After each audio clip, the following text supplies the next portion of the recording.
تخيل لما يبقى عندك عربيه زي دي وانت قاعد كده تفتح وتخلص من غير ما تنزل بقى تفك في اي بنزينه، وبيطلع حاجه كده من العربيه بحسبها شطافه، بس دي طلعت الايه، الفضلات اللي بتطلع، بقايا الحاجات اللي بتتخلص منها العربيه، ترميها في اي ناحيه.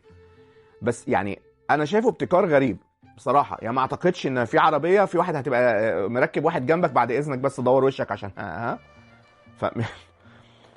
تعالوا بقى شوفوا العربيه. احنا عندنا هنا العربيه دي بنعملها ميكروباص، بس بصوا الفخامه وبصوا شوفوا اللي هيحصل دلوقتي.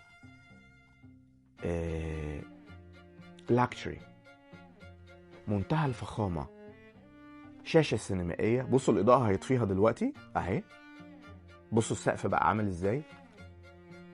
يعني بتمنى امتلاك، ايه ده حمام برضو بمناسبه الحمامات، بتمنى امتلاك عربيه زيها، ومين فينا ما يتمناش نطلع بقى رحلات مش محتاجين فنادق بقى.